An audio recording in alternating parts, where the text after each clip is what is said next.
Ele nem esperou o efeito da anestesia passar direito para guardar o celular no bolso do paletó caro.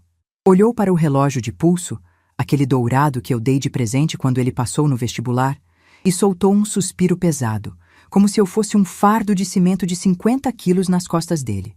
Sou a Alzira, tenho 72 anos e, apesar da dor latente no quadril recém-operado aqui neste quarto de hospital em Duque de Caxias, minha cabeça funciona melhor que a de muita gente nova. E o que meus ouvidos escutaram naquele momento, eu vou levar para a cova. Ou melhor, vou usar para não ir para a cova tão cedo. Mãe, já deu o horário? A voz do Rogério era seca, sem aquele pingo de mel que ele usava quando precisava de dinheiro para trocar de carro. O médico disse que a cirurgia foi um sucesso. Agora é repouso. Eu tenho uma reunião com investidores em meia hora no centro do Rio. Não posso ficar aqui segurando sua mão. Tentei me ajeitar na cama, mas a perna parecia pesar 1 tonelada. A boca estava seca, com gosto de ferro e remédio. Mas meu filho... O doutor disse que eu preciso de acompanhante nas primeiras 48 horas. Para ir ao banheiro, para comer. Eu não consigo me mexer, Rogério. Ele revirou os olhos. Aquele gesto me doeu mais que o corte do bisturi. Era o mesmo gesto que ele fazia quando era adolescente, e eu pedia para ele arrumar o quarto. Só que agora ele era um homem de 40 anos, e eu era uma velha cortada numa cama de hospital. Mãe, por favor, estamos em um hospital, não num hotel 5 estrelas. Tem enfermeiro para isso. É o trabalho deles. Eu pago os impostos, a senhora tem plano de saúde. Básico, mas tem. Se vira com a equipe. Eu não tenho tempo para ficar cuidando de velhos doentes. Tenho uma empresa para gerir. A senhora sabe que o mercado não espera. Não tenho tempo para velhos doentes. A frase ficou pairando no ar condicionado gelado do quarto, misturada com o cheiro de álcool e desinfetante barato. Eu olhei para ele. Aquele terno bem cortado, o cabelo com gel, o cheiro de perfume importado que contrastava com o cheiro de doença daquele lugar. Aquele era o menino que eu criei vendendo quentinha na porta de obra? Aquele era o menino que eu embalei quando teve febre tifoide aos 5 anos, passando noites em claro com toalha molhada na testa dele? Rogério, minha voz saiu um fiapo. Você vai me deixar sozinha aqui? Não é sozinha, mãe. É internada. É diferente. Ele pegou a pasta de couro em cima da poltrona. Fica tranquila. Daqui a uns dias eu passo aí. Ou mando o motorista. Tchau. Ele nem me beijou, nem tocou na minha mão. Deu as costas e saiu marchando, o barulho do sapato social batendo no piso de linóleo desgastado. Toque, toque, toque. Cada passo dele era um pedaço do meu coração que ficava para trás. A porta bateu. O silêncio que veio depois foi ensurdecedor, só quebrado pelo bip-bip da máquina que monitorava meus batimentos cardíacos. O ritmo estava acelerado. Não era o coração falhando, era o coração partindo. As primeiras horas foram de uma humilhação que eu jamais pensei viver. Eu, Dona Alzira, que comandei uma pensão por 30 anos, que servi mais de 200 almoços por dia no auge, que carregava saco de arroz nas costas e nunca deixei faltar nada em casa, agora estava ali, dependendo da boa vontade de estranhos. A enfermeira da tarde, uma moça parruda chamada Solange, entrou no quarto com a cara fechada. Cadê o acompanhante da senhora, Dona Alzira? O Dr. Cláudio deixou claro na ficha que é obrigatório. Senti meu rosto queimar. Uma vergonha quente subiu pelo pescoço. Como é que uma mãe diz que o filho, o único filho, a largou ali como se fosse um guarda-chuva esquecido? Ele teve uma emergência no trabalho, minha filha. Coisa séria. Ele volta logo. Menti. Menti para proteger a imagem dele. Ou talvez para proteger o que restava da minha dignidade. Solange bufou. Sei. Emergência. Todo mundo tem emergência quando é para limpar comadre. A senhora vai ter que esperar eu terminar a medicação do 304 para eu te ajudar a virar. Sozinha eu não dou conta. E a senhora é pesada. Fiquei ali, parada, olhando para o teto cheio de infiltração. As lágrimas começaram a escorrer pelos cantos dos olhos, entrando nas orelhas. Chorei em silêncio para não incomodar. Lembrei do meu falecido marido, o Zé. Se o Zé estivesse vivo, ele teria quebrado a cara do Rogério. Mas o Zé se foi há 15 anos, e foi com o dinheiro do seguro de vida dele, somado ao suor da minha pensão, que o Rogério montou o primeiro escritório dele. Tudo pelo futuro do menino. eu dizia. O que é do homem o bicho não come, mas a gente tem que ajudar, eu repetia para as vizinhas que achavam que eu mimava demais o garoto. Dei tudo. Paguei faculdade particular, paguei curso de inglês, dei o carro, ajudei na entrada do apartamento. E agora? Agora eu era um velho doente que atrapalhava a agenda. A noite caiu e o terror aumentou. A dor na cirurgia piorou. Apertei a campainha para pedir analgésico. Demoraram 40 minutos.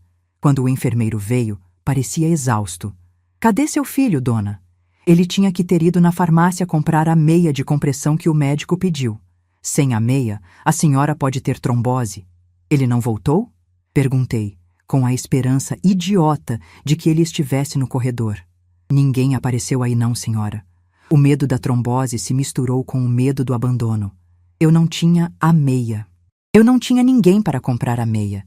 Eu tinha dinheiro na conta, claro. Trabalhei a vida toda. Mas o cartão estava na bolsa que ficou no armário do quarto, e eu não alcançava. E, pior, quem movimentava as coisas maiores para mim ultimamente era ele. Mãe, deixa que eu resolvo. Aplicativo de banco é perigoso para velho, ele dizia. E eu, boba, confiava. No segundo dia, a bateria do meu celular acabou. O carregador estava na mala, no chão, longe do meu alcance. Pedi para a faxineira, uma senhora simpática, pegar para mim e colocar na tomada.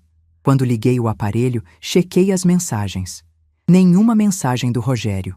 Nenhuma ligação perdida. Mandei um áudio. Filho, estou precisando da meia de compressão. E preciso de água. A garrafa aqui acabou e as enfermeiras estão ocupadas. Você vem hoje? Ele visualizou. Os 2 tracinhos ficaram azuis. 1 hora depois, a resposta escrita. Estou em São Paulo. Reunião estendeu. Pede para a enfermeira comprar. Depois eu te faço um Pix. Ele estava em outro estado. Ele viajou. Ele viajou com a mãe recém-operada no hospital. Ali, naquele momento, algo dentro de mim começou a mudar. A tristeza profunda, aquela de dar nó na garganta, começou a dar lugar a uma coisa fria. Uma brasa que não queima a pele, mas esquenta a alma. Eu olhei para as minhas mãos, calejadas de tanto descascar batata e arear panela. Aquelas mãos construíram um império pequeno, mas digno. Aquelas mãos sustentaram uma casa. Eu não era uma coitada. Eu era Alzira da Silva. Os dias foram se arrastando. 3, 4, 5 dias. Eu virei a velhinha abandonada do corredor 3. As enfermeiras, que no começo eram rudes, começaram a ter pena. Uma dividia o lanche dela comigo. Outra trazia uma revista velha para eu ler. Elas viam que ninguém vinha. Nem filho, nem nora, nem neto. Ah, a nora. Patrícia. Aquela lá nunca gostou de mim. Dizia que eu cheirava a fritura, mesmo depois que vendia a pensão. Certeza que Rogério disse a ela que eu estava bem, que estava sendo cuidada por uma equipe particular. E ela, claro, não fez questão de checar. No 6º dia, entrou uma companheira de quarto, Dona Jandira, uma senhora negra, de sorriso fácil, que tinha quebrado o braço. A família dela era uma festa. Entrava filha, entrava genro, entrava neto escondido. Traziam bolo, traziam suco, penteavam o cabelo dela. E a senhora, Dona Alzira? Perguntou a filha da Jandira, uma moça simples, com as unhas pintadas de vermelho descascado. A família mora longe? Engoli seco. Mora muito longe, respondi, olhando para a parede. Estão trabalhando muito. Tadinha. Mas Deus é bom, né? A senhora está se recuperando bem. Eu estava me recuperando fisicamente. O médico, Dr. Cláudio, passava toda manhã e se surpreendia. A senhora é de ferro, Dona Alzira. A cicatrização está ótima. Mas por dentro, eu estava fazendo um inventário. Eu tinha tempo. 10 dias deitada numa cama dão muito tempo para pensar. Comecei a lembrar de coisas, de papéis que assinei sem ler porque confiava no meu filho, de transferências que ele dizia que eram para aplicações mais rentáveis. Do dia em que ele sugeriu que eu vendesse minha casa, um sobrado grande que eu levei 20 anos para reformar, para comprar um flat menor, porque sobrado dá muita despesa. Eu não vendi o sobrado. Graças a Deus e ao meu Santo Antônio, eu fui teimosa. Daqui só saio pro cemitério, eu disse. Ele ficou furioso na época. Agora eu entendia o porquê. No 8º dia, precisei de fraldas geriátricas. O hospital estava em falta. Tive que pedir, implorar, para uma técnica de enfermagem comprar na farmácia da esquina com o dinheiro que eu tinha escondido no forro da bolsa. Um hábito de velha que guarda dinheiro vivo para emergência. Dei R$ 50 para ela. Ela trouxe as fraldas e o troco. Dona Alzira, desculpa perguntar. A técnica sussurrou enquanto trocava minha cama. O filho da senhora não vem mesmo? O pessoal da assistência social tá querendo notificar ele por abandono de incapaz. Não! Gritei, quase sentando na cama. A dor fisgou. Não chame ninguém. Não precisa. Ele está chegando. Eu não queria a polícia. Não ainda. A polícia resolve as coisas do jeito da lei, e a lei é lenta. Eu precisava resolver as coisas do meu jeito. Do jeito de quem já negociou com a agiota para não perder o ponto da pensão nos anos 90. No 10º dia, um domingo, o hospital estava mais quieto. O sol entrava pela fresta da cortina suja. Eu já conseguia ficar sentada na beira da cama e dar uns passinhos com o andador. Peguei meu celular. Tinha 15% de bateria. Disquei para o Rogério. Chamou, chamou, chamou. Caiu na caixa postal. Tentei de novo. Atendeu. Voz de sono. Ou de ressaca. Eram 2 da tarde. Mãe, aconteceu alguma coisa? Pensei que tivessem ligado do hospital dizendo que... Sei lá. Dizendo que eu morri, Rogério? Credo, mãe. Para de drama. Eu tô morto de cansaço. A semana foi puxada. Rogério, eu recebo alta amanhã. Preciso que você venha me buscar. Não tenho como ir de táxi. Não consigo entrar no carro sozinha. Preciso de ajuda com a mala e com o andador. Ele bufou. Ouvi risadas de mulher no fundo e barulho de talheres. Ele estava almoçando fora, num restaurante, pelo barulho ambiente. Amanhã? Segunda-feira? Sem chance, mãe. Segunda é dia de fechamento. Olha, pega um Uber Black, pede pro motorista ajudar. Eu pago a corrida depois no aplicativo, me manda o recibo. A chave de casa a senhora tem, né? Rogério, eu não consigo subir a escada da varanda sozinha. Pede pro vizinho, pede pro seu Manuel. Caramba, mãe, a senhora sempre se virou. Agora ficou mole?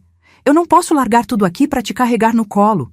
Se vira com os enfermeiros para descer até a portaria e se vira com o vizinho para entrar em casa. Depois eu passo lá. Ele desligou. O telefone ficou mudo na minha orelha. Se vira. Ficou mole. Olhei para o visor do celular. A foto dele no papel de parede, sorrindo no dia da formatura. Eu paguei aquele sorriso.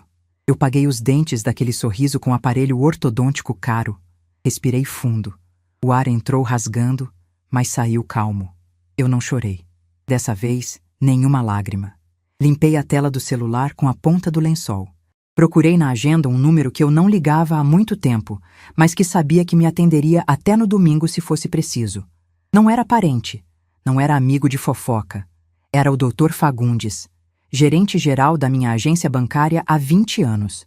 Aquele senhor antigo que ainda usava colete e que sabia exatamente quanto dinheiro eu tinha movimentado na vida. O Rogério achava que eu era apenas uma velha que vivia da aposentadoria do INSS e dos aluguéis das 2 kitnets nos fundos. Ele esquecia que a pensão, antes de fechar, rendeu muito. E ele esquecia que eu tinha aplicações que o pai dele deixou blindadas, que só eu podia mexer e que eu nunca contei para ele o valor real. Ele via as migalhas que eu deixava na conta corrente conjunta. Ele nunca viu o cofre principal. Disquei. Alô? Dona Alzira?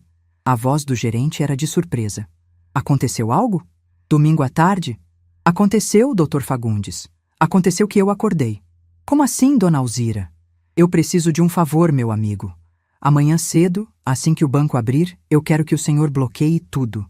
Tudo que tiver meu nome e o nome do Rogério junto. E quero revogar aquela procuração que eu fiz ano passado.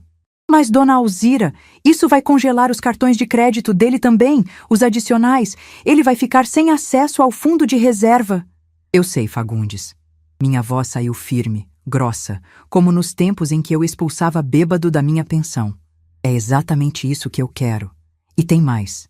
Eu quero sacar um valor alto. Vou precisar de dinheiro vivo.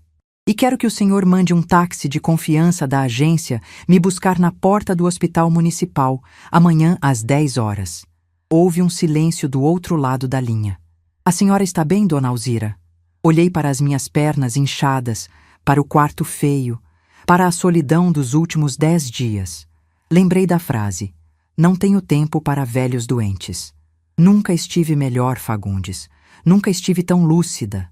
Faça o que eu mandei. Amanhã começa uma vida nova. E pode avisar na segurança do banco. Se o Rogério aparecer lá gritando, é para chamar a polícia. Desliguei o telefone. Acomodei as costas no travesseiro duro. A dor no quadril ainda estava lá, mas agora ela parecia pequena. Amanhã seria o 11º dia, o dia da ressurreição. Eles acham que velho é trapo, que a gente serve para usar e jogar fora. O Rogério esqueceu que antes de ser velha, eu fui leoa.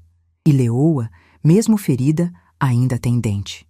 Fechei os olhos e pela primeira vez em 10 noites, dormi um sono profundo e sem sonhos. O pesadelo tinha acabado. A vingança estava apenas começando. O sol da segunda-feira entrou pela janela do quarto 304 não como um convite, mas como uma intimação. Eram 7 da manhã. O café da manhã do hospital tinha cheiro de café requentado e pão amanhecido, mas eu comi. Comi cada pedaço daquele pão borrachudo, mastigando com a raiva de quem precisa de combustível para a guerra. A enfermeira da manhã, uma menina nova que não sabia da minha história, entrou sorrindo. Bom dia, dona Alzira. Dia de alta, hein? A família já está lá embaixo esperando?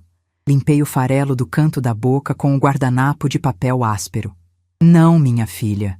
Minha família está ocupada demais sendo importante. Quem vem me buscar é um motorista particular. Ela franziu a testa, confusa, mas não perguntou mais nada. Ajudou-me a vestir a roupa que estava na mala há 10 dias. O vestido de algodão florido estava amassado, cheirando aguardado. Quando ela fechou o zíper nas minhas costas, senti o tecido esticar sobre a pele flácida. Olhei-me no espelhinho do banheiro. O cabelo branco estava desgrenhado, a raiz precisando de tinta, as olheiras fundas. Eu parecia uma velha derrotada. Não, sussurrei para o espelho. Você não é isso, Alzira. Você é a mulher que levantou parede no reboco. Peguei meu batom, um vermelho terra que eu usava desde os anos 90, e passei nos lábios. O traço saiu um pouco tremido, mas deu vida ao rosto pálido. Ajeitei o cabelo com os dedos e borrifei um pouco de colônia de alfazema que sempre carrego. O cheiro familiar me trouxe de volta a mim mesma. Às 10 em ponto, o telefone do quarto tocou. Era a portaria. O carro que o Dr. Fagundes mandou estava lá. A descida foi um calvário silencioso. O andador fazia um barulho metálico no corredor. Clac, arrasta, clac. Ninguém para carregar a mala. A enfermeira Solange, aquela que foi grossa no primeiro dia, apareceu no final do corredor e, por um milagre de consciência pesada, pegou minha bolsa. Vai com Deus, dona Alzira. E, desculpa qualquer coisa, ela murmurou, sem me olhar nos olhos. Deus perdoa, minha filha. A vida é que cobra, respondi, seca. Lá fora, o calor de Duque de Caxias bateu no meu rosto como um bafo de forno. O barulho de buzinas, o cheiro de escapamento, a vida acontecendo. Um senhor de cap uniformizado estava encostado num sedã preto brilhando de limpo. Não era táxi comum, era carro de executivo. Coisa fina que o banco usava para clientes VIPs. Dona Alzira? Ele abriu a porta traseira com uma delicadeza que meu filho não tinha desde que aprendeu a andar. Sou o Clóvis. O Dr. Fagundes pediu para levá-la onde a senhora quiser. Para casa, Clóvis. Rua das Gardênias. A senhora sabe onde é, no bairro 25 de agosto. Entrar no carro foi difícil. A perna operada gritou, uma fisgada que foi do tornozelo à virilha. Mas eu mordi o lábio e entrei. O ar-condicionado estava gelado, o banco era de couro macio. Encostei a cabeça e fechei os olhos enquanto o carro deslizava pelo asfalto esburacado da Baixada Fluminense. Enquanto a paisagem passava lá fora, as lojas de material de construção, as igrejas evangélicas em cada esquina, os camelôs vendendo capa de celular, minha mente viajou para trás, para muito antes daquele hospital. Rogério achava que dinheiro dava em árvore ou em planilha de Excel. Ele não viu o começo. Eu lembrei do cheiro de cebola fritando às 4 da manhã. Lembrei do peso das panelas industriais de feijão preto que eu carregava sozinha quando o Zé, meu falecido marido, estava com a coluna travada. Começamos com um carrinho de lanche na porta da refinaria.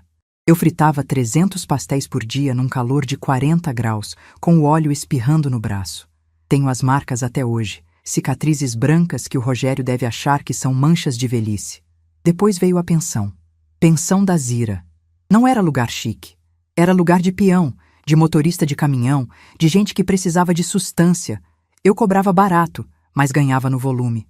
E cada centavo que entrava, eu separava. Uma parte para as contas, uma parte para o estudo do menino e uma parte para a caixa de sapatos. Rogério cresceu vendo a gente contar as moedas do caixa, mas ele nunca viu onde a gente guardava as notas grandes. Ele cresceu com vergonha do cheiro de gordura que impregnava minhas roupas. Quando entrou na faculdade de administração, paga com o dinheiro dos meus picadinhos de carne com batata, ele proibiu que eu fosse visitá-lo no campus. "Mãe, você fala alto demais, o pessoal lá é diferente", ele dizia. E eu, cega de amor, achava bonito. Achava que ele estava subindo na vida. Mal sabia eu que ele estava subindo, pisando na minha cabeça. "Chegamos, dona Alzira." A voz do motorista me despertou. Minha casa.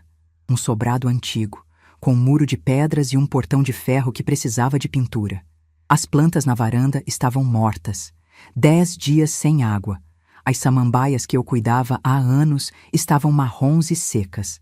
Aquilo me deu uma dor no peito maior que a da cirurgia. Minhas plantas morreram porque meu filho não teve a decência de passar aqui para jogar um copo d'água. Clóvis, o motorista, me ajudou a sair e carregou a mala até a sala. O Dr. Fagundes disse que se a senhora precisar ir ao banco hoje, é só ligar que eu volto. Obrigada, meu filho. Volte às 2 da tarde. Tenho papéis para organizar. Quando a porta se fechou e eu fiquei sozinha naquela sala silenciosa, a realidade caiu sobre mim como um manto pesado. A casa cheirava a fechado. Tinha poeira sobre os móveis de madeira maciça que comprei à vista em 1998. Apoiei-me no andador e fui caminhando pela casa. Toque, toque, toque. O som da minha solidão. Entrei no escritório do Zé, que hoje era meu quarto de costura e escritório. Rogério vivia dizendo: "Mãe, vende essa tralha velha, joga fora esses papéis, hoje em dia está tudo na nuvem." Na nuvem. A nuvem dele era fumaça. A minha vida era papel, tinta e carimbo. Sentei na cadeira giratória que rangia e olhei para a estante. Ali estavam os álbuns de foto. Abri um aleatoriamente. Rogério com 10 anos, montado na bicicleta Caloi que eu comprei depois de vender 3.000 quentinhas num mês recorde. Ele sorria. Um sorriso que eu não via há décadas. Fechei o álbum com força. Chega de nostalgia. Nostalgia é fraqueza de quem não tem futuro. E eu pretendia ter muito futuro. Arrastei o andador até o canto da sala, onde ficava um armário de sucupira pesadíssimo. Rogério nunca mexeu ali porque a chave ficava pendurada no meu pescoço, junto com a medalha de Nossa Senhora das Graças. E também porque ele tinha preguiça de fuçar em coisa de velho. Abri a porta do armário. O cheiro de naftalina e papel envelhecido subiu. Lá dentro, uma caixa de metal verde, dessas de guardar ferramenta, mas que eu usava para coisas mais valiosas que martelo e alicate. Coloquei a caixa sobre a mesa. Minhas mãos tremiam um pouco, não de fraqueza, mas de antecipação. Abri. Primeiro, as escrituras. Rogério sabia da casa onde eu morava. Ele sabia das 2 kitnets nos fundos. O que ele não sabia, ou escolheu esquecer, era que o terreno ao lado, onde hoje funciona uma oficina mecânica alugada, também era meu. O Zé comprou barato nos anos 80, quando era brejo. Hoje valia uma fortuna. O aluguel da oficina não caía na conta do Banco do Brasil que o Rogério monitorava. Caía numa conta poupança antiga da Caixa Econômica, que eu nunca dei o cartão para ele. Peguei o extrato dessa poupança, que chegava por correio, e eu escondia antes dele ver. Saldo: R$ 180.000. Dinheiro de aluguel acumulado por 10 anos, com juros sobre juros. Dinheiro de velha pão dura. Continuei escavando a caixa. Achei a apólice de seguro de vida que fiz quando o Zé morreu. Beneficiário: Rogério. Rasguei o papel no meio. O som do papel rasgando foi música para os meus ouvidos. Amanhã eu faria uma nova. Beneficiário? Talvez a instituição de caridade da irmã Dulce. Ou talvez eu gastasse tudo em cruzeiros. Veremos. Mas o tesouro real não era o dinheiro. O tesouro real estava num envelope pardo, lá no fundo. Peguei o envelope. Estava escrito Documentos da Empresa, com a letra garranchosa do Zé. Dentro, o contrato social da empresa de consultoria do Rogério. Quando ele abriu a empresa, há 12 anos, ele estava com o nome sujo na praça por causa de umas aventuras com carro importado. Ele precisava de um sócio majoritário, alguém com nome limpo e capital para integralizar. Quem foi a sócia? A mamãe. A mamãe Alzira entrou com o capital. A mamãe Alzira assinou como sócia investidora com 60% das cotas, enquanto ele ficou como sócio administrador com 40%. Com o tempo, ele foi tocando o negócio. Eu nunca me meti. Deixa o menino trabalhar, eu pensava. Ele começou a ganhar dinheiro, a posar de empresário de sucesso, a dar entrevista em jornal de bairro. E eu fiquei no canto, a sócia silenciosa, a velha da pensão. Ele deve ter esquecido que, no papel, a dona daquela jossa era eu. Ele deve achar que aquilo foi só uma formalidade, um laranja de família. Mas lei é lei. E papel assinado em cartório não tem prazo de validade. Sorri. Um sorriso torto, cheio de mágoa, mas cheio de poder. Eu não era apenas a mãe abandonada no hospital. Eu era a sócia majoritária da vida de luxo dele. O apartamento onde ele morava na Barra da Tijuca? Eu dei a entrada, mas a escritura... a escritura... Puxei outro documento. Escritura de compra e venda com cláusula de usufruto vitalício. Eu comprei o apartamento no meu nome e coloquei ele como nu proprietário. Enquanto eu estiver viva, o usufruto é meu. Eu posso morar lá, eu posso alugar, eu posso expulsar quem estiver lá. Eu fiz isso para protegê-lo de divórcios, caso aquela mulherzinha dele quisesse levar tudo. Mas agora, a proteção virou a arma. Ele morava na minha casa. Ele trabalhava na minha empresa. Ele gastava o meu dinheiro. E ele me deixou 10 dias cagando numa fralda geriátrica, esperando a boa vontade de estranhos, porque não tinha tempo. O telefone da sala tocou, me tirando dos meus pensamentos. O som estridente do aparelho fixo que quase ninguém mais usa. Atendi. Dona Alzira? É o Fagundes. Oi, meu amigo. Dona Alzira, eu fiz o levantamento que a senhora pediu.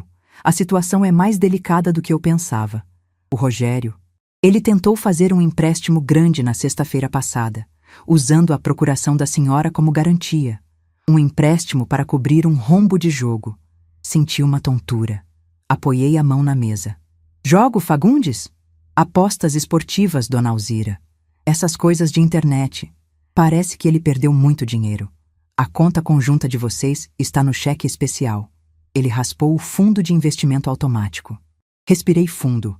O ar entrou rasgando. Então, não era só crueldade. Era desespero. Ele me deixou no hospital, não só porque não tinha tempo, mas porque não queria me encarar. Ele estava me roubando enquanto eu sangrava numa maca. Ele conseguiu o empréstimo, Fagundes? Não. O sistema travou por causa da idade da senhora. Exigiu uma confirmação biométrica ou presencial. Ele ficou furioso. Gritou com o gerente da conta dele. Ele disse que voltaria hoje para resolver. Pois então, Fagundes... Minha voz endureceu. O choro que queria vir, eu engoli. Transformei em fel. Prepare o café. Eu estou indo aí. E prepare os papéis de revogação da procuração. E quero que o senhor chame o advogado do banco, se possível. Vamos fazer uma limpa. A senhora tem certeza? Ele é seu filho. Olhei para a foto do Rogério na parede. O menino loiro, de olhos claros, que eu amei mais que a minha própria vida. Aquele menino morreu. O homem que existia agora era um estranho, um viciado, um ladrão que roubava a própria mãe inválida. Fagundes, filho a gente põe no mundo para ser gente. Se vira bicho, a gente tem que domar. Estou indo. Desliguei. Peguei a pasta de documentos. Joguei tudo dentro da minha bolsa velha de couro, aquela que aguentava o tranco. Fui até a cozinha. Abri a geladeira desligada e fedida. Peguei uma garrafa de água morna que estava na porta e bebi. Lavei o rosto na pia. Olhei para as minhas mãos. As unhas estavam sem fazer, a pele manchada. Mas eram mãos fortes. Mãos que torciam pescoço de galinha para o almoço de domingo. Mãos que contavam dinheiro rápido. Mãos que seguraram o volante da vida quando o marido morreu. Peguei o andador. A dor no quadril era um lembrete constante. Você está viva. Você sobreviveu à cirurgia. Você vai sobreviver ao seu filho. Saí para a varanda. O sol do meio-dia estava a pino. O carro preto do Clóvis dobrou a esquina, pontual como um relógio suíço. Quando entrei no carro, Clóvis me olhou pelo retrovisor. Para o banco, dona Alzira. Ajeitei a bolsa no colo, sentindo o peso do papel, o peso da minha história, o peso da minha vingança. Para o banco, Clóvis, e pise fundo. Tenho um filho para deserdar e um império para retomar. O carro arrancou, levantando a poeira da rua. Eu não olhei para trás. A velha Alzira, a mãezinha sofredora, tinha ficado naquele quarto de hospital. Quem estava no banco de trás daquele carro era a dona Alzira da pensão. E a dona Alzira não leva desaforo para casa, muito menos de quem ela limpou as fraldas. A caça tinha começado, e o leão nem desconfiava que a presa tinha virado o caçador. O ar-condicionado da agência do Banco do Brasil na Avenida Presidente Vargas, no centro do Rio, estava gelado demais. Era um frio artificial, seco, que entrava pelos ossos e fazia minha cicatriz no quadril latejar como se tivesse um coração próprio batendo ali. O Clóvis, sempre prestativo, me ajudou a passar pela porta giratória. Aquela geringonça de metal que sempre apita, mas que para uma senhora de 72 anos de andador se abre lateralmente com a complacência dos seguranças. Eles me olharam com aquela mistura de pena e indiferença que eu aprendi a reconhecer nos últimos 10 dias. Viam uma velha de cabelos brancos, vestido simples e sapatos ortopédicos. Não viam a Alzira, que tinha acabado de decretar guerra ao próprio sangue. Dr. Fagundes me esperava na porta da sala dele, um aquário de vidro no fundo da agência. Ele parecia ter envelhecido 10 anos desde a nossa última conversa pessoalmente. O colete de tricô cinza que ele usava parecia apertar seu peito. Dona Alzira, ele estendeu a mão, hesitante. Aceita uma água? Um café? Aceito café, Fagundes. Mas quero aquele forte sem açúcar. O dia vai ser longo. Sentei-me na cadeira estofada, acomodando o quadril com uma careta que não consegui disfarçar. Enquanto ele servia o café, olhei para a tela do computador virada para ele. Gráficos, números vermelhos, listas, o mapa da minha desgraça financeira. Vamos aos fatos, Fagundes. Sem rodeios. O quanto o Rogério mexeu. O gerente suspirou, ajeitou os óculos na ponta do nariz e girou o monitor para mim. Dona Alzira, a situação é complexa. Nos últimos 6 meses, o padrão de retiradas da conta conjunta mudou drasticamente. Antes eram despesas de supermercado, condomínio, coisas da casa dele. Mas a partir de janeiro, ele apontou para uma série de débitos. BetKing, Esportes VIP, Sorte Online. São sites de apostas, dona Alzira. Começou com R$ 500, depois 2.000. Semana passada, enquanto a senhora estava na cirurgia, houve uma tentativa de transferência de R$ 50.000 para uma conta de terceiros, provavelmente um agiota ou uma plataforma internacional. O sistema de segurança bloqueou por ser atípico. Foi aí que ele tentou o empréstimo usando a procuração. R$ 50.000. O preço de uma vida inteira de trabalho escorrendo pelo ralo de um vício maldito. Senti um gosto amargo na boca que não era do café. Era fel. Meu filho não estava apenas sem tempo. Ele estava desesperado. E quem está desesperado é perigoso. Onde está o dinheiro da venda do terreno de Itaguaí? Aquele que depositei ano passado? Perguntei, sentindo meu estômago dar um nó.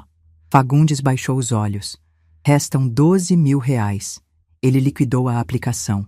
Como tinha a procuração de plenos poderes que a senhora assinou quando fez 70 anos, ele tinha o direito legal de movimentar. Fechei os olhos. A imagem do Rogério menino, pedindo dinheiro para picolé, se misturou com a do homem de terno que me abandonou no hospital.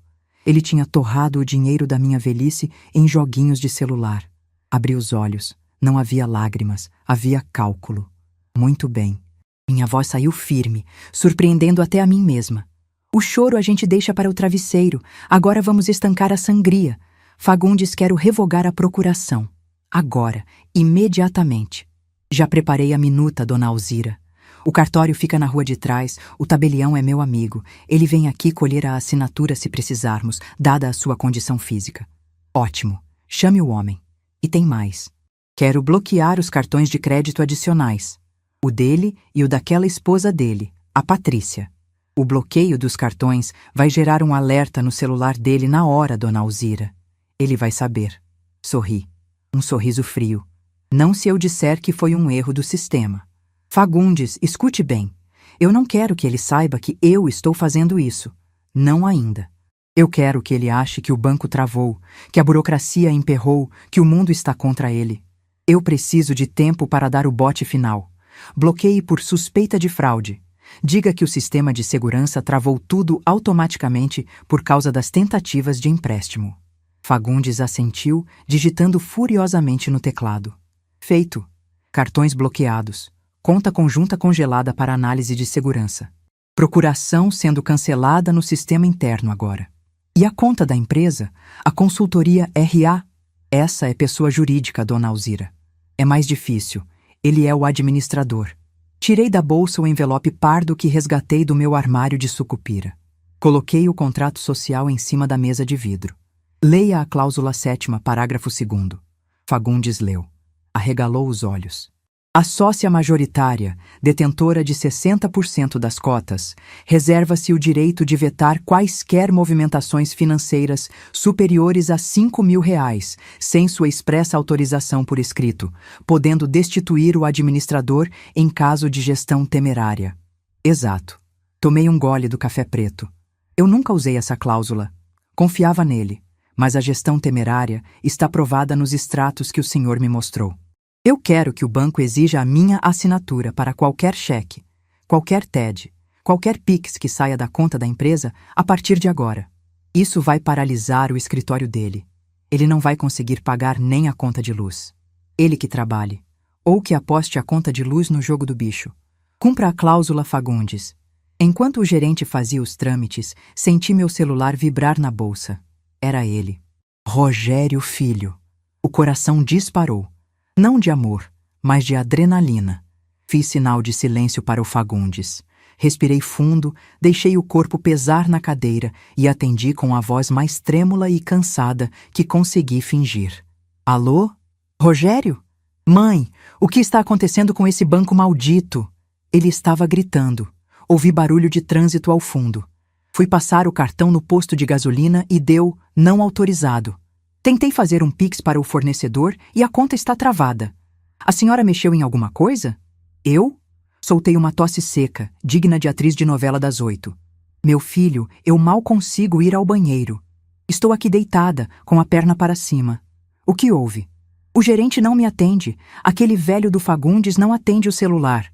Mãe, eu preciso de dinheiro. Agora. É urgente.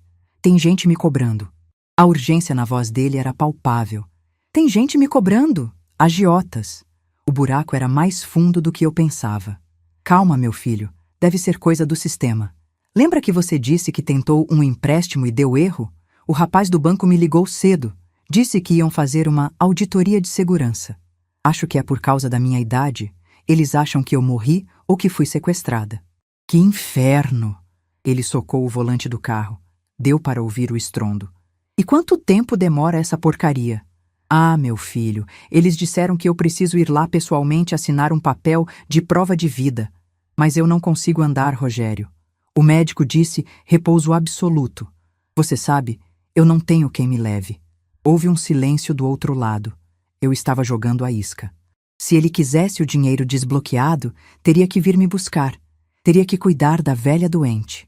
Mãe, a voz dele mudou. Ficou mansa, aquele tom de cobra que ele usava para pedir favores. Olha, eu vou dar um jeito. Amanhã de manhã eu passo aí. Eu te levo no banco. A gente resolve isso. Amanhã? Mas eu estou sem remédio para a dor, filho. O dinheiro do remédio estava na conta. Amanhã, mãe. Se vira com chá de boldo hoje. Amanhã às 8 eu estou aí. Esteja pronta. Ele desligou. Baixei o telefone. O teatro acabou. A tremedeira da minha mão parou instantaneamente. Olhei para o Fagundes, que me encarava boquiaberto. A senhora é perigosa, dona Alzira. A necessidade faz o sapo pular, meu amigo. Ele vem amanhã. Ele acha que vai me levar ao banco para eu assinar a liberação do dinheiro dele. E o que a senhora vai fazer? Amanhã, Fagundes, a gente não vai liberar nada. Amanhã é o dia que ele vai descobrir que a galinha dos ovos de ouro não só parou de botar, como aprendeu a bicar. Assinei os papéis que o tabelião trouxe. Um senhorzinho simpático que nem precisou de muita explicação, bastou ver os extratos para balançar a cabeça em reprovação. Filho ingrato é praga do Egito, ele murmurou enquanto carimbava a revogação da procuração. Saí do banco 2 horas depois. O sol do rio já estava baixo, tingindo os prédios velhos do centro de laranja. Eu estava exausta. A dor física era real, latejante, mas a minha mente estava afiada como uma peixeira. Para casa, dona Alzira? Clóvis perguntou, abrindo a porta do carro. Não, Clóvis. Olhei para o relógio. Eram 4 da tarde. Vamos para a Barra da Tijuca. Condomínio Golden Green. O apartamento do seu filho? O meu apartamento, Clóvis, onde meu filho mora de favor. Preciso ver o estado do meu patrimônio antes de tomá-lo de volta. A viagem até a Barra foi silenciosa. Eu observava a cidade mudando. Dos prédios históricos e sujos do centro para os túneis e depois para as avenidas largas e os condomínios de luxo da Zona Oeste. Rogério sempre quis pertencer a esse mundo. O mundo de quem tem lancha, de quem bebe espumante na varanda. Ele esqueceu que para ter isso sem herdar, tem que trabalhar dobrado, ou roubar a mãe. Chegamos à portaria do prédio. Um edifício espelhado, imponente. O porteiro, um nordestino chamado Genivaldo que eu conhecia das poucas vezes que fui lá, e fui mal recebida pela nora. Abriu um sorriso ao me ver baixar o vidro. Dona Alzira, quanto tempo! A senhora está sumida. O seu Rogério disse que a senhora estava viajando para a Europa. Europa. Eu ri, um riso seco. É, Genivaldo. Fui para a Europa de Caxias, o hospital municipal. Ele franziu a testa, confuso. Mas a senhora vai subir? Eles não estão. Saíram tem uns 20 minutos. A dona Patrícia saiu com as sacolas de compras e o seu Rogério saiu cantando pneu. Melhor ainda, terreno livre. Vou subir sim, Genivaldo. Tenho a chave extra, mas acho que deixei em casa. Pode liberar minha entrada? Sou a proprietária, você sabe. Claro, dona Alzira. A casa é sua. Quer ajuda para subir? Subi com o Clóvis. O elevador social era todo de mármore e espelho. Eu me vi refletida ali, pequena, apoiada no andador, mas com o queixo erguido. Quando entrei no apartamento, o cheiro me atingiu. Cheiro de cigarro caro e perfume doce demais. A sala era enorme, decorada com móveis brancos que pareciam nunca ter sido usados. Mas olhando de perto, vi a decadência. Havia marcas de copos nos móveis de laca. Uma pilha de correspondências fechadas jogada no aparador. Fui até lá. Cobrança judicial, Serasa, ultimato de pagamento do condomínio. 3 meses de condomínio atrasado. Em um lugar desses, isso é motivo de vergonha no hall. Fui até o quarto deles. Uma bagunça. Roupas de grife jogadas no chão. Sapatos que custam mais que a minha aposentadoria espalhados. Abri a gaveta da mesa de cabeceira do Rogério. Lá estava. Um maço de dinheiro vivo. Notas de 50 e 100, presas com um elástico. Devia ter uns 3.000 reais ali. Dinheiro de emergência de jogador. E ao lado, uma caixinha de veludo. Abri a caixinha. Era o anel de rubi da minha avó. O anel que eu disse que tinha perdido na mudança há 2 anos. Ele tinha roubado. Roubado de dentro da minha casa, num almoço de domingo, enquanto eu fazia café para ele. Senti as pernas falharem. Sentei na cama king size, macia demais, segurando o anel. Aquele anel não valia muito dinheiro, mas era a única lembrança que eu tinha da minha avó materna. Ele sabia disso. Ele sabia o valor sentimental. E roubou. Provavelmente para penhorar se precisasse, ou para dar para a esposa fútil. A raiva fria se transformou em nojo. Eu não tinha mais um filho. Eu tinha um parasita. E parasita, a gente não cria. A gente dedetiza. Peguei o anel e coloquei no meu dedo. Ficou largo, meus dedos emagreceram no hospital. Fechei a mão com força. Peguei o maço de dinheiro também. Ladrão que rouba ladrão tem 100 anos de perdão, diz o ditado. Mas eu não estava roubando. Estava recuperando o troco do pão. Fui até a cozinha. Abri a geladeira duplex de aço escovado. Estava cheia de queijos importados, vinhos, presuntos que eu nem sabia pronunciar o nome. Peguei uma garrafa de água com gás, bebi um gole e deixei a garrafa aberta em cima da pia. Depois, fui até a sala. Peguei um porta-retrato onde havia uma foto deles dois sorrindo em Paris. Tirei a foto. Rasguei em 4 pedaços e deixei os pedaços em cima da mesa de centro, bem visíveis. Vamos, Clovis. Chamei o motorista, que olhava à vista da varanda. Já vi o que precisava. A senhora não vai esperar eles? Não. O encontro é amanhã. Hoje eu só vim marcar território. Saímos. Deixei a porta destrancada, apenas encostada. Um pequeno sinal de desleixo para deixá-los paranoicos. Quando chegassem e vissem a foto rasgada e o anel desaparecido, o terror psicológico começaria. Eles não saberiam se foi um ladrão, um espírito ou a consciência pesada. Na volta para Caxias, a noite caiu. As luzes da cidade passavam como borrões. Eu estava cansada. Meu corpo doía, minha alma doía. Mas eu tinha um plano. Amanhã, às 8 da manhã, Rogério viria me buscar. Ele viria achando que ia manipular a mamãe velha e gagá para assinar a liberação do crédito. Ele viria achando que eu era a vítima. Mal sabia ele que eu já tinha armado a guilhotina. E amanhã, na frente de todo mundo, eu puxaria a corda. Cheguei em casa, dispensei o Clovis e tranquei o portão. Comi uma sopa de pacote que tinha no armário, sem gosto de nada. Tomei meu remédio para a dor. Deitei na minha cama, com o cheiro da minha casa, das minhas coisas. Olhei para o anel de rubi no meu dedo, brilhando na penumbra. Amanhã, Rogério. Sussurrei para o teto escuro. Amanhã você vai descobrir que velho doente também sabe dar o troco. E o meu troco vai ser à vista. Adormeci ouvindo o barulho dos grilos no quintal, sonhando com o barulho que a queda dele faria. Seria alto. E eu estaria na primeira fila para assistir. Acordei antes do despertador, com o coração batendo na garganta como se fosse um tambor de maracatu. O relógio na parede da cozinha marcava 6:30 da manhã. A casa estava em silêncio, aquele silêncio pesado de quem mora sozinha. Mas hoje ele tinha um gosto diferente. Não era solidão. Era a calmaria antes da tempestade. Fiz meu café forte, coado no pano, como gosto. O cheiro invadiu a cozinha e me deu um pouco de ânimo. Minha perna operada latejava menos, talvez porque a adrenalina fosse o melhor analgésico que existe. Vesti minha melhor roupa de guerra, um conjunto de linho azul marinho que usei no casamento de uma prima distante há 10 anos. Estava um pouco largo agora, sobrando nos ombros, mas me dava um ar de seriedade. No dedo, o anel de rubi da vovó brilhava, recuperado do covil dos lobos. Às 8 em ponto, ouvi a buzina. Não era um toque breve e educado. Era uma buzina longa, impaciente, daquelas que acordam a vizinhança inteira e dizem: saia logo da frente que eu sou dono da rua. Olhei pela fresta da cortina da sala. O SUV prateado do Rogério estava parado no meio-fio, ocupando 2 vagas. Ele desceu do carro falando ao celular, gesticulando muito. A esposa, Patrícia, desceu do lado do carona. Ela usava óculos escuros enormes, mesmo com o tempo nublado, e olhava para a minha casa com aquela cara de quem pisou em chiclete. Respirei fundo. Fiz o sinal da cruz. Me dê forças, meu Deus, não para perdoar, mas para fazer justiça. Abri o portão eletrônico. Rogério entrou no quintal sem nem olhar para as minhas plantas secas. Ele veio direto para a porta da sala, que eu já tinha destrancado. Mãe, vamos logo!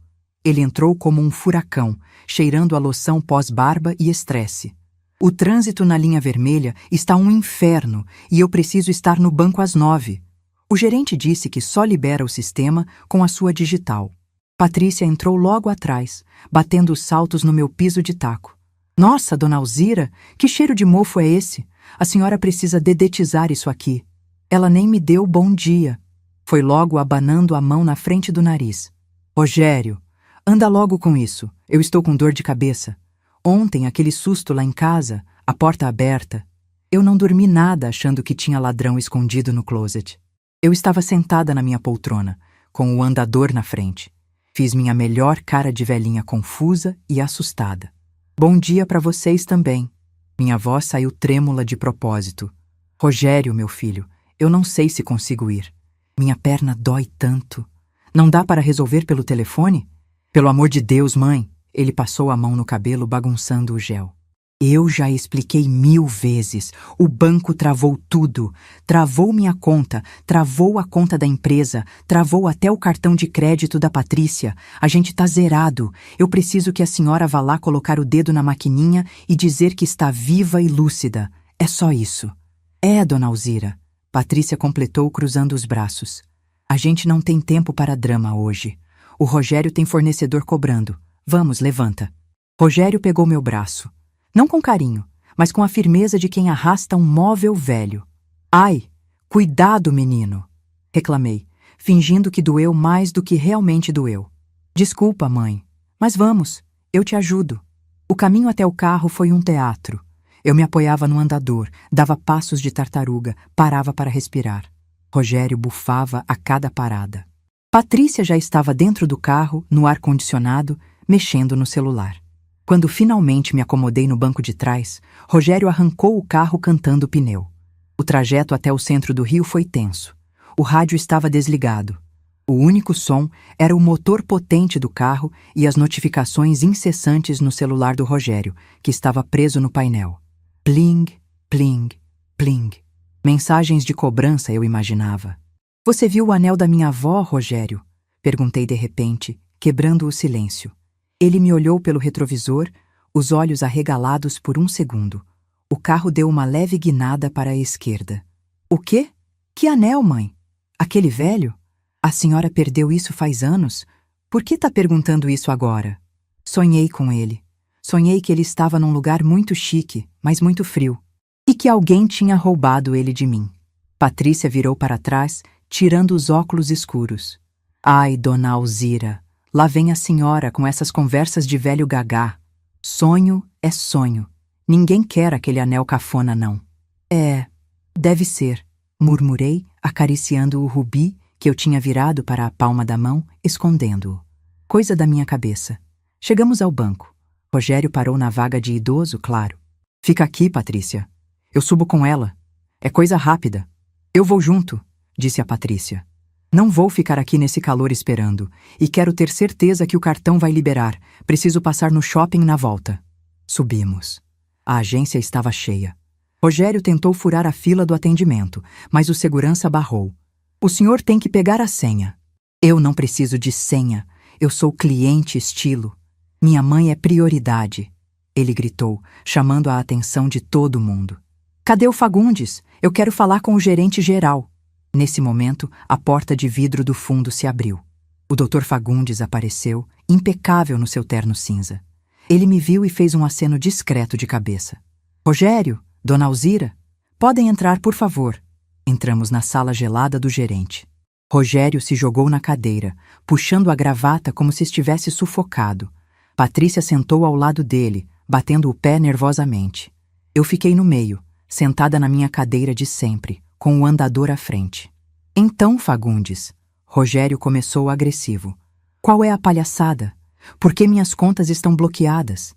Eu tenho duplicatas vencendo hoje. Libera isso agora. Minha mãe tá aqui, ó, viva, inteira. O que mais vocês querem? Amostra de sangue?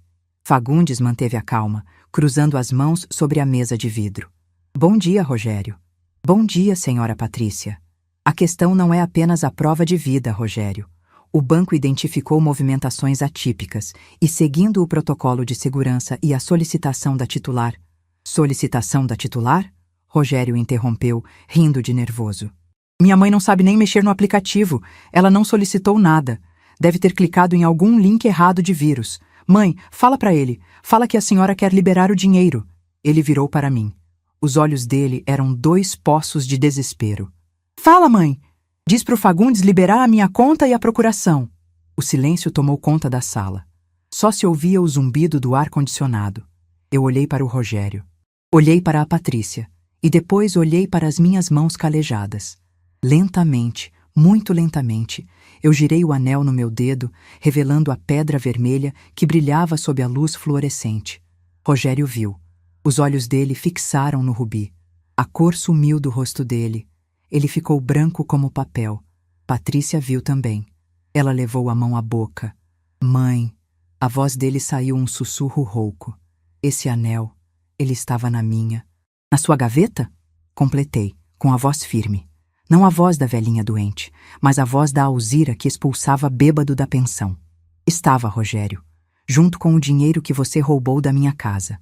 E junto com a dignidade que você achou que eu tinha perdido. Levantei a cabeça. Endireitei as costas, ignorando a dor no quadril.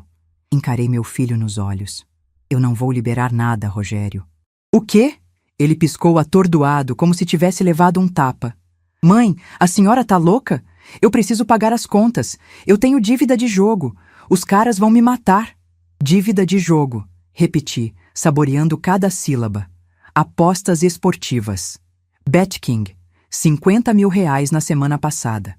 Enquanto eu estava num leito de hospital, cagada e mijada, esperando um filho que disse que não tinha tempo para velhos doentes, você estava apostando o dinheiro do meu suor em time de futebol da 2ª divisão da Turquia. Patrícia arregalou os olhos e virou para ele. Rogério, você disse que era investimento na bolsa. Você disse que o dinheiro estava preso em ações. Você está jogando de novo? Cala a boca, Patrícia, ele gritou, levantando da cadeira. Mãe, a senhora não entende. Eu vou recuperar. É só uma fase ruim. Libera a conta, pelo amor de Deus. Eu devolvo tudo mês que vem. Senta, Rogério, ordenei. Ele não sentou. Ficou de pé, tremendo. Senta! Gritei. O grito saiu do fundo da minha alma, um trovão que fez até o vidro da sala vibrar. Ele sentou. O menino assustado apareceu de novo. Doutor Fagundes, falei, sem tirar os olhos do meu filho. Por favor, leia o documento que assinamos ontem. Fagundes abriu uma pasta preta e tirou uma folha de papel timbrado. Pelo presente instrumento público, a senhora Alzira da Silva revoga, em caráter irrevogável e irretratável, a procuração outorgada a Rogério da Silva, cancelando todos os poderes anteriormente conferidos para movimentação bancária, venda de bens e representação legal. Rogério parecia que ia vomitar. Você revogou a procuração? Mas, e a empresa? A consultoria é minha. Sua? Ri, um riso seco e sem humor. Fagundes, continue. Com base na cláusula 7ª do contrato social da consultoria RA, a sócia majoritária, detentora de 60% das cotas, exerce seu direito de veto e destitui o atual administrador, Sr. Rogério da Silva, por gestão temerária e desvio de função, bloqueando preventivamente todas as contas da pessoa jurídica até a realização de auditoria contábil externa. Patrícia soltou um gritinho histérico. Você tirou a empresa dele? Do que a gente vai viver? O Rogério paga o financiamento do meu carro pela empresa? Virei para ela. Carro? Minha filha, você devia estar preocupada, é se vai ter onde morar. Tirei outro papel da minha bolsa. A escritura do apartamento da Barra. Joguei em cima da mesa. O papel deslizou e parou na frente do Rogério. Usufruto vitalício, Rogério. Lembra dessa palavrinha mágica? Eu comprei, eu paguei, eu deixei você morar. Mas o usufruto é meu, e eu decidi que não quero mais parasitas no meu imóvel. Rogério estava catatônico. Ele olhava para os papéis, para o anel, para o gerente, e não conseguia processar. O mundo de vidro dele estava quebrando, caco por caco. Mãe, a senhora não pode fazer isso. Eu sou seu filho, seu único filho. A senhora vai me deixar na rua? Por causa de 10 dias no hospital? Eu errei, tá bom. Eu peço desculpas. Eu contrato uma enfermeira agora, mas não faz isso. Não foi por causa de 10 dias, Rogério. Minha voz baixou, ficou triste, mas não menos dura. Foi por causa de uma vida inteira achando que eu era só um degrau para você subir. Você não me deixou no hospital porque estava ocupado. Você me deixou lá porque, para você, eu já tinha morrido. Eu era só um CPF atrapalhando o saque da herança. Isso é mentira. Ele começou a chorar. Lágrimas gordas, de criança mimada. Eu te amo, mãe. Ama o meu dinheiro. Ama a facilidade que eu te dei. Apontei o dedo para a cara dele, o dedo com o anel de rubi. Você disse que eu devia me virar. Pois bem, eu me virei. Eu liguei para o banco. Eu contratei advogado. Eu me virei, Rogério. E agora é a sua vez. O que a senhora quer? Ele perguntou, derrotado. Eu quero que você saia do meu apartamento. Dou 30 dias. E não tente levar nada que não seja roupa do corpo, porque eu fotografei tudo ontem. Se faltar uma televisão, uma colher de prata, eu chamo a polícia por furto. 30 dias? Patrícia guinchou. Para onde a gente vai? Pro mundo real, Patrícia. Aquele lugar onde as pessoas trabalham para pagar as contas. Sorri para ela. Ouvi dizer que estão contratando atendente de telemarketing. A senhora tem uma voz ótima para isso. Rogério levantou de novo, o rosto vermelho de ódio agora. O choro tinha passado. O predador encurralado ia atacar. Você é uma velha maldita, ele rosnou, avançando na minha direção. Você planejou tudo isso. Você entrou na minha casa escondida. Isso é invasão de privacidade. Eu vou te interditar. Eu vou provar que você está gagá e vou pegar tudo de volta. Fagundes apertou um botão embaixo da mesa. Em segundos, 2 seguranças armados entraram na sala. Homens grandes, com cara de poucos amigos. Senhor Rogério, disse Fagundes, levantando-se. O senhor está ameaçando uma cliente preferencial dentro da minha agência. Por favor, se retire, ou terei que chamar a polícia militar. E com o histórico de tentativas de fraude nas contas da sua mãe que temos documentado aqui, acho que o senhor não quer a polícia envolvida, quer? Rogério parou. Ele olhou para os seguranças, olhou para mim. Ele sabia que tinha perdido.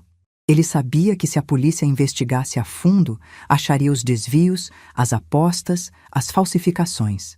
Isso não vai ficar assim. Ele sibilou, apontando o dedo para mim. Você vai morrer sozinha, Alzira. Vai apodrecer naquela casa velha e eu não vou estar lá nem para o enterro. Senti uma pontada no coração. Doeu. Doeu mais que o corte da cirurgia. Mas eu não demonstrei. Melhor morrer sozinha com dignidade, meu filho, do que viver acompanhada de um abutre. Ele bufou, pegou a Patrícia pelo braço, que chorava copiosamente agora, borrando a maquiagem cara, e saiu da sala pisando duro. Ouvi os gritos dele no corredor da agência, xingando o banco, xingando o mundo. Quando a porta se fechou, o silêncio voltou. Meu corpo todo tremeu. A adrenalina baixou de uma vez e a exaustão bateu. Encostei a cabeça no encosto da cadeira e fechei os olhos. Dona Alzira? Fagundes chamou preocupado. Quer uma água com açúcar? Quer que eu chame o médico? Abri os olhos.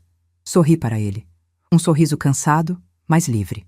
Não precisa de açúcar, Fagundes. A vida já é amarga o suficiente. Só me dê mais um daquele café forte. Ele serviu o café. Minha mão tremia um pouco ao segurar a xícara, mas consegui levar até a boca. O líquido quente desceu reconfortante. E agora, dona Alzira? Perguntou o gerente. O que a senhora vai fazer? Olhei pela parede de vidro da sala. Lá fora, na rua, vi o carro do Rogério arrancando violentamente, quase batendo num ônibus. Ele estava indo embora da minha vida. Eu tinha cortado o cordão umbilical pela segunda vez. A primeira foi para dar a vida a ele. Essa segunda foi para salvar a minha. Agora, Fagundes. Respirei fundo, sentindo o ar encher meus pulmões, sem o peso da angústia que eu carregava há 10 dias. Agora eu vou viver. Tenho um dinheiro bom guardado, não tenho? Tem, sim. Muito bem aplicado. Pois então, sempre quis conhecer a Itália. Dizem que os homens lá são galanteadores e a comida é ótima. Fagundes riu. Mas antes... Fiquei séria. Antes eu preciso passar no mercado. Vou comprar um bife bem bonito, batata e uma garrafa de vinho. Hoje eu janto sozinha, mas janto como uma rainha. Levantei-me, apoiando no andador. A perna doía, mas parecia que eu tinha tirado 50 quilos das costas. Saí do banco devagar. As pessoas na fila olhavam para a velhinha de andador, algumas com pena. Mal sabiam elas que aquela velhinha tinha acabado de derrubar um gigante. Ao passar pela porta giratória, o sol do meio-dia bateu no meu rosto. Rogério disse que eu não tinha tempo. Eu olhei para o céu azul do Rio de Janeiro. Eu tinha todo o tempo do mundo. E pela primeira vez em 40 anos, esse tempo era só meu. A saída do banco naquele dia teve um gosto diferente. O ar da Avenida Presidente Vargas, sempre carregado de fuligem e barulho de ônibus, parecia mais leve, como se o Rio de Janeiro tivesse decidido dar uma trégua no calor sufocante só para mim. Clóvis, o motorista, me olhava pelo retrovisor com um respeito novo, quase reverente. Ele sabia. Motorista de banco vê muita coisa, mas vê pouca gente com coragem de cortar a própria carne para salvar a alma. Pedi para ele parar no Mundial, o supermercado grande perto de casa. A senhora quer que eu vá fazer as compras? Ele ofereceu. Não, Clovis, eu preciso escolher. Preciso apertar o tomate, ver a cor da carne. Hoje eu sou dona do meu nariz e da minha geladeira. Entrei de andador e tudo. Comprei o bife de alcatra mais bonito que vi no açougue. Comprei um vinho chileno que o rapaz da adega disse que era bom, embora eu não entenda nada de uva, só de preço. Comprei um pote de sorvete de flocos, aquele que o Rogério dizia que era coisa de pobre e nunca deixava entrar na casa da Barra. E comprei flores, um maço de gérberas coloridas para colocar na mesa. Cheguei em casa e o silêncio me recebeu. Mas não era mais aquele silêncio de abandono, de poeira e mofo. Era o silêncio da paz. Naquela noite, preparei meu jantar. A perna doía, claro. O corpo de 72 anos chiava, reclamava da umidade, mas eu fritei aquele bife com cebola cantando Roberto Carlos, baixinho. Arrumei a mesa com a toalha de renda que estava guardada para visitas especiais. A visita especial era eu. Quando levei a primeira garfada à boca, senti as lágrimas descerem. Chorei, sim. Chorei a morte do filho que eu idealizei. Chorei pelo menino que embalei e que se perdeu na ganância. Mas, ao engolir a comida e beber o vinho, senti também uma força bruta nascendo no estômago. Eu estava viva. Eu tinha vencido a cirurgia, o abandono e o golpe. Os dias seguintes foram de uma faxina que não foi só na casa. Contratei a Cida. Lembra da técnica de enfermagem que comprou minhas fraldas com o dinheiro do meu esconderijo na bolsa? Fui atrás dela no hospital. Descobri que ela fazia bicos de cuidadora nas folgas. Ofereci o dobro do que ela ganhava lá para vir morar comigo e me ajudar na recuperação. Dona Alzira, a senhora tem certeza? Eu tenho 2 filhos pequenos. Ela disse com os olhos arregalados. Traga os meninos, Cida. Casa sem barulho de criança vira mausoléu. O sobrado é grande. E assim a casa encheu de vida. O cheiro de mofo saiu para dar lugar ao cheiro de feijão fresco e amaciante de roupa. Mas ainda faltava o ato final. O despejo. 30 dias depois daquela conversa no banco, o prazo acabou. Meu advogado, o Dr. Siqueira, um homem sério, indicado pelo Fagundes que não sorria nem para foto, me ligou. Dona Alzira, o oficial de justiça está indo para o imóvel da Barra. A senhora quer ir? Não precisa, se não quiser se aborrecer. Eu vou, doutor. Quem pariu Mateus que o embale, e quem despeja Rogério que tranque a porta. Fomos no meu carro, agora dirigido por um motorista de aplicativo que eu contratei fixo para me levar nas fisioterapias. Eu já estava usando apenas uma bengala. O andador tinha ficado no passado, junto com a minha submissão. Quando chegamos ao prédio espelhado, o caminhão de mudança já estava lá embaixo. Rogério estava na calçada, discutindo com os carregadores. Ele estava magro, a barba por fazer, a camisa social amarrotada para fora da calça.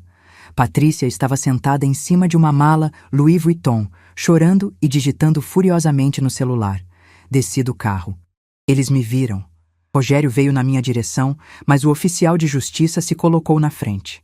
Afaste-se, senhor. A ordem é clara. Mãe! Ele gritou por cima do ombro do oficial. A voz dele estava quebrada. Mãe! A gente não tem para onde ir.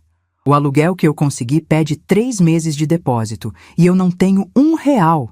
A senhora bloqueou tudo. Apoiei as 2 mãos na minha bengala de madeira e olhei para ele. Você tem saúde, Rogério. Tem 2 braços e 2 pernas. Eu comecei vendendo pastel na porta de obra com um fogareiro velho. Você tem diploma? Tem inglês fluente? Se vira. A senhora é um monstro. Patrícia gritou da calçada. Como uma mãe faz isso? Uma mãe faz isso para ensinar o filho a ser homem, minha querida. Respondi com calma. E você, Patrícia? Ouvi dizer que sua família tem posses em Minas. Por que não pede ajuda a eles? Ah, esqueci. Eles também não te suportam, não é? Subi para o apartamento. Estava destruído. Eles tinham levado até as lâmpadas. Havia buracos nas paredes onde ficavam os quadros. O piso de madeira nobre estava riscado, como se tivessem arrastado os móveis de propósito para estragar. Na parede da sala, escrito com batom vermelho barato, não o meu, claro, estava a frase: Velha egoísta. Doutor Siqueira olhou aquilo chocado. Dona Alzira, podemos processá-los por danos ao patrimônio. Isso é crime. Olhei para a parede pichada. Respirei fundo. Deixe estar, doutor. É só tinta. A parede a gente pinta. O caráter dele é que não tem conserto. Mande pintar tudo de branco. Quero esse apartamento brilhando. Vou alugar e o dinheiro vai todo para a caridade. Não quero um centavo desse lugar maldito na minha conta. Desci pelo elevador de serviço para não cruzar com eles de novo. Mas vi, de longe, o caminhão partindo. Rogério entrou num carro popular velho, provavelmente emprestado ou alugado, e Patrícia entrou batendo a porta.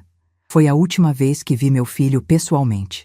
A vida, engraçado dizer, recomeçou aos 72. Com a Cida cuidando de mim e da casa, minha saúde floresceu. A fisioterapia funcionou, que foi uma beleza. Em 3 meses, eu já caminhava até a padaria sem a bengala, só levando ela para garantir, como quem leva guarda-chuva em dia nublado. O dinheiro? Ah, o dinheiro. O que recuperei das contas da empresa e o que salvei das garras dele era muito mais do que eu precisava para viver. Eu não queria ser a velha rica que morre e deixa briga de herança. Então, fiz o que meu coração mandou. Voltei ao Hospital Municipal de Duque de Caxias. Não como paciente, mas como benfeitora. Procurei a diretoria. Doei 50 cadeiras de rodas novas, daquelas confortáveis, acolchoadas. Doei um lote imenso de fraldas geriátricas, lençóis de 400 fios e, principalmente, paguei a reforma da ala onde fiquei internada. Mandei pintar as paredes, consertar as infiltrações, colocar televisão em todos os quartos. Mas fiz uma exigência, registrada em cartório. Na entrada da ala reformada, nada de placa com meu nome. Eu queria uma placa de bronze com os dizeres: aqui se cuida de quem já cuidou de tanta gente. Respeite os cabelos brancos, pois eles são a coroa da sobrevivência.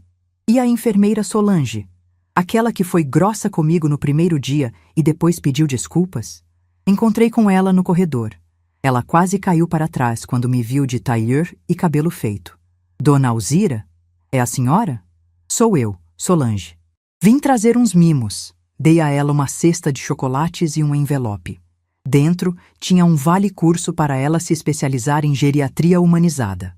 Para você aprender que velho não é fardo, minha filha. Velho é biblioteca queimando. Aproveite enquanto a gente ainda tem história para contar. Ela chorou, me abraçou, e eu senti que ali, naquele abraço, eu perdoava o mundo pela humilhação que passei. E o Rogério? As notícias correm. Caxias é grande, mas é um ovo. Soube pelo Fagundes, que soube por um cliente, que o Rogério estava trabalhando de motorista de aplicativo na Zona Norte, e que a Patrícia o largou 2 meses depois do despejo, quando viu que a fonte tinha secado de vez. Dizem que ele emagreceu. Dizem que ele anda com a roupa amassada. Semana passada recebi uma carta. Envelope simples, sem remetente. Dentro, apenas uma folha de caderno pautado. Mãe, estou dirigindo 12 horas por dia. Minhas costas doem. Lembrei de quando a senhora ficava em pé na cozinha da pensão. Ontem peguei uma passageira idosa no Maier. Ajudei ela a subir a escada com as compras. Ela me deu R$ 5 de gorjeta e disse: Deus te abençoe, meu filho. Chorei dentro do carro. Não tenho coragem de te pedir perdão ainda. Não mereço. Mas queria que a senhora soubesse que aprendi a trocar pneu. E aprendi que dinheiro custa caro.